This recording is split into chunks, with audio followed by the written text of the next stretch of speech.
What's going on, everybody? It's your boy Philip with Thrifty PS Gamer Reviews, and I am here today to talk to you about Kingdoms of Amalur, the Rereckoning.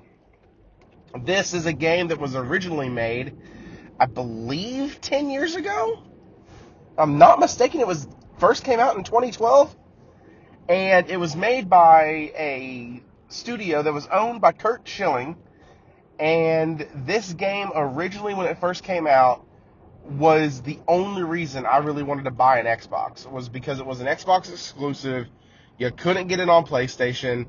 And, man, I was so sad. So, when I heard they were coming out with Rereckoning, which was basically a remaster of it, because 38 Studios, you can read up on that whole debacle. The entire studio made a heck of a game and then just went bye-bye. Financial troubles. Kurt Schilling was not smart with his money, did not do very well with that, and so now THQ Nordic owns the IP, and they did something pretty cool. They remastered it and did all that. So, let's get into this, though. This is a PSN game. It is on sale for $15.99. And is it worth it? Is it a buy? Is it a wait till it gets lower? Is it a never touch it? Let's dive in. First thing we're going to do, we're going to start off with graphics. The graphics look very PS3. Very, very, very, very, very PS3. I can't say that enough. They look very PS3. They look like WoW second generation. They're not that good. They're really not. Now, it's beautiful. Some of the coloring, some of the artwork in the game, it looks really good. But where it falls flat mainly for me is character models. It's just rough. And this isn't a game that came out at the very beginning of the PlayStation 3's life cycle. No. This came out right on the edge of the PS3, PS4. So you have a game that, in all reality, should be pushing a lot better. I mean, the PS3 gave us Last of Us, but it also gave us this. So if you want to, kind of think about it in those terms, this game is graphically delayed immensely.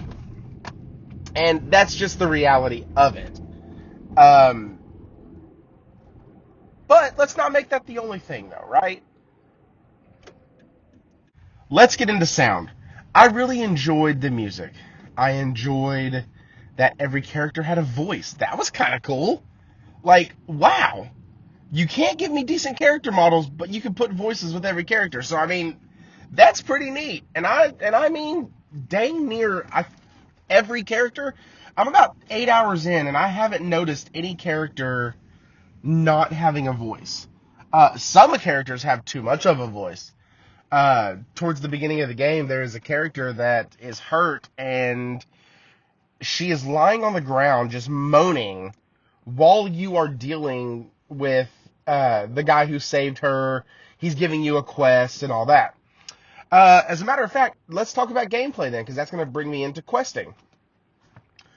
Questing is plentiful and spread out, and it's going to have you going back and forth, and you know what? I kind of like that, because there's always something to do.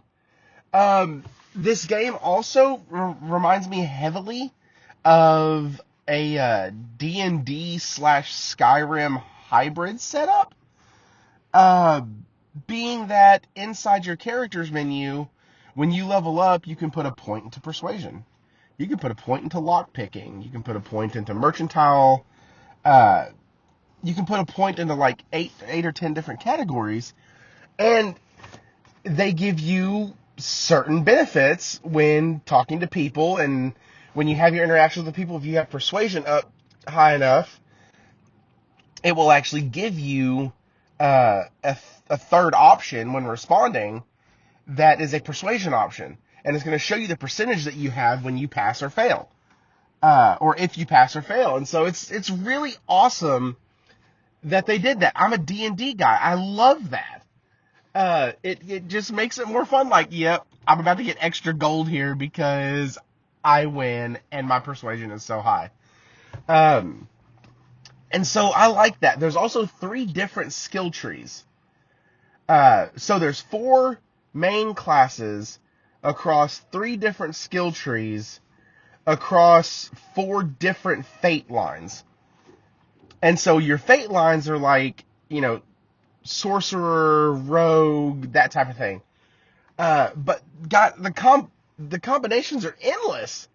Like, you could literally beat this game through and go, you know what? I want to be a different character. And go be a different character. And it'll play completely different than the time you played before.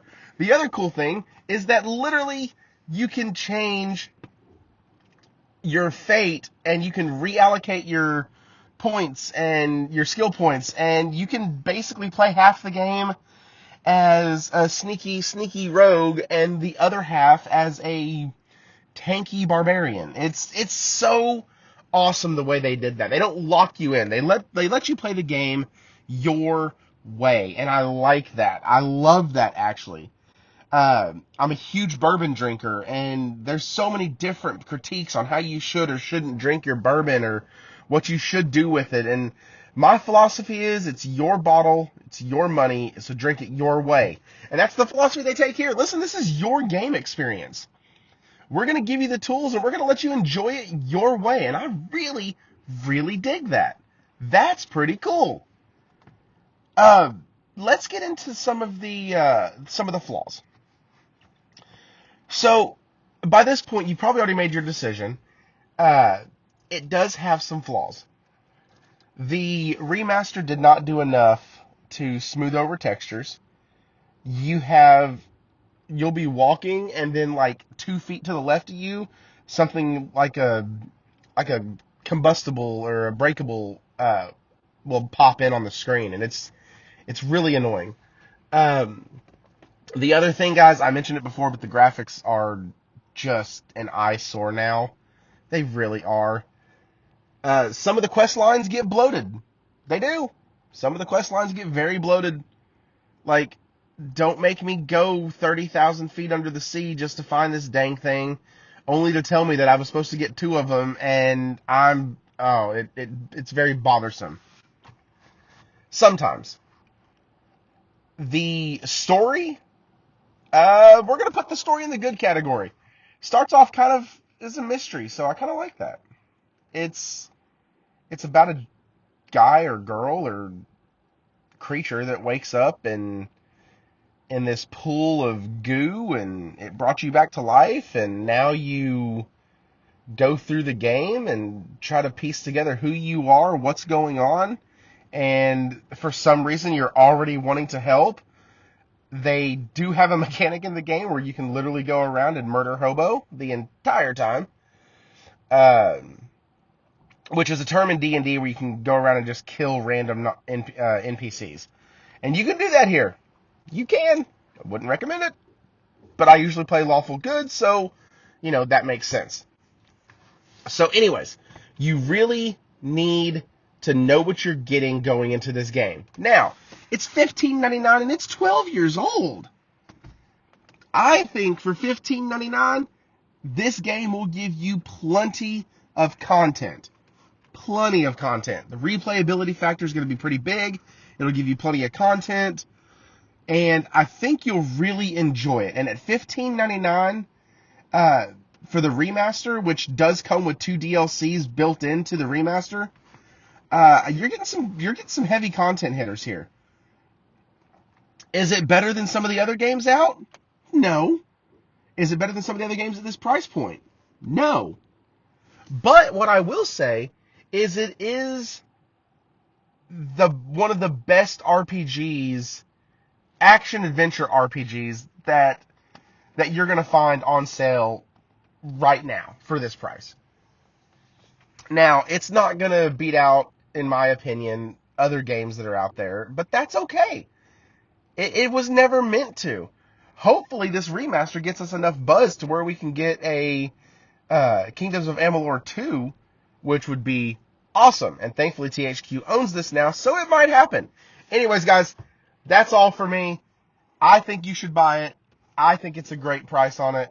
The PSN price, check around to your local game stores. Before it went on PlayStation Plus, I ended up getting it for like $12 somewhere. And then it went on PlayStation Plus, so I quickly took that thing back. Anyways, guys, enjoy the video. Like and subscribe if you haven't already. And as always, stay thrifty.